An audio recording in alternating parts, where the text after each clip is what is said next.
Hello friends, today is April 8th. It's a Friday, 2011. I just wanted to talk to my fellow Americans and fellow YouTubers as well. Hopefully you find this video and it's not lost in a sea of, all kinds of crap that's on YouTube, including my other videos. But look,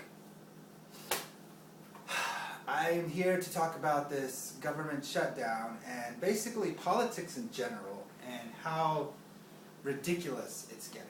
So, if you may or may not know, probably you do, Congress has yet to pass a budget, and that can be for the next fiscal year, and so we potentially have a situation which would result in a government shutdown, which means that various non-essential programs would essentially close.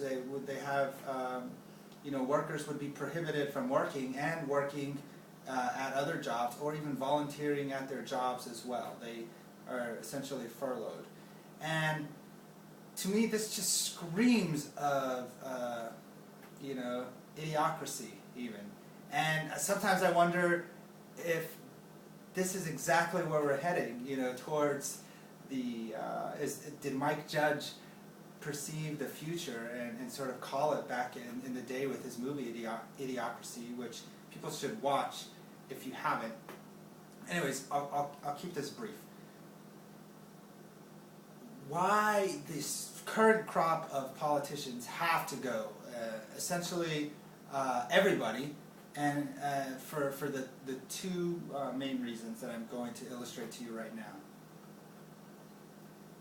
First off, Democrats had ample time before the elections to pass a budget, yet they chose not to do so. Primarily, it seems, so that they wouldn't have this issue potentially hurt their re-election chances, which is total BS all the way. I mean, they had the opportunity. They controlled both houses of Congress and to pass this bill. They could have done it. They just decided not to protect their own interests, which, if I remember correctly, these elected officials are supposed to represent the interests of their constituents and not whatever is important to them, which just shows the sort of self-preservation mantra that exists in the U.S. And to a certain degree, I understand it. As individuals, we need to protect ourselves, but an elected official is supposed to be beyond that and represent the people.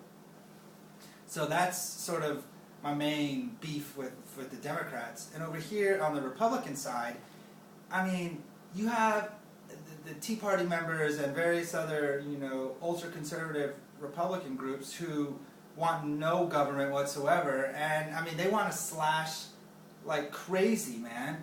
It's ridiculous. And here's the thing: we are addicted to our current consumer lifestyle. We want all these services, we want all these products, we want all these gadgets. I mean, we want military spending, the newest plane, the newest whatever, and it's through the roof. Okay, so yeah, those things need to be managed better. But like a heroin addict, you don't just cut it off. You go cold turkey, these people are going to have major freakouts. It's going to disrupt them. It's potentially going to do more harm than good by doing that. I mean, what do? You sort of cut back gradually. You wean people off. You don't just you take a branch and just start burning every thing that needs to be removed. You have to do it sort of piecemeal. And the fact that these people, both major political parties, which are the ones who are in these positions, it's mostly Democrats, mostly Republicans, they can't push past their own agendas to do something that's actually beneficial for the United States of America. And to me, I wish I could just line them all up and be like, you guys are idiots and you are hurting our country by fighting for your own things that aren't representative of America anymore. You know, and the problem is even Americans aren't representative of what America used to be. I mean, yeah, we spend like crazy. We spend what we don't have at the individual level, and then at the government level as well. And it's crazy, you know.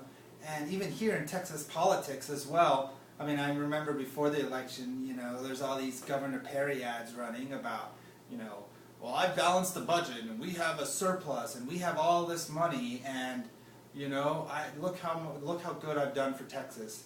And then now here it is. Oh, we have a huge deficit. You know, multi-billion-dollar deficit that we have to make up. So what's the solution? We are going to slash education funding. And also, I mean, the big thing that most people are talking about is slashing education. I mean, every school district on the news had to lay off 50 teachers, had to lay off 100 teachers, 200 teachers. We're increasing the class size. I mean, seriously, it's like these people are trying to dumb us down, dumb our people, so that we have no reason or incentive or even ability to try to change the system. You know, if we're suppressed so far, they're able to keep themselves, you know, with their 10, 20,000 people who vote for them, whatever, and then that's it. You know, they're in it. They're there for life. And it's ridiculous.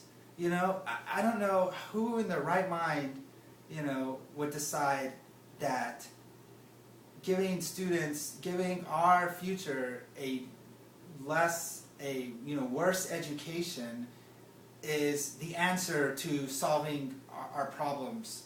You know, it's not going to make things better. I mean, there's a million other things that we could do. You know, we could increase sales tax slightly. You know, generate revenue and new sources that we haven't really tapped into especially here in Texas. You know, we have all this land. I'm sure it could be put to use. There's all these resources that we have that we don't utilize, you know. There's a few people trying to incorporate these, you know, alternative energies, for instance, like these wind farms and this and that, but we're just so addicted to our current lifestyle that change is just, we fight against it. But, I mean, sometimes it's necessary, you know. I mean, parents back in the day, people back in the day would save 20% on homes, you know, which people now, it's like, wow, 20%, $40,000, $50,000, you know, plus. Yes, I mean, that's what people used to do. They used to save, you know, that much money. And yeah, you didn't buy a house when you're, you know, 25 or just out of college. You had to wait a long time before you got a house, you know, and we're beyond that now, and it's crazy. And so, I mean, wow, you know, I'm just awestruck by the situation that we're in, especially with these elected officials that we have. And I mean, I honestly wish that I could, you know, be a part of this system. I think Tea Partiers are way too extreme on their ideals, but they have good ideas in essence. You know, like liberal, you know, ultra-left people are just extremely past where America wants to be right now as a general whole population, but they have good ideas.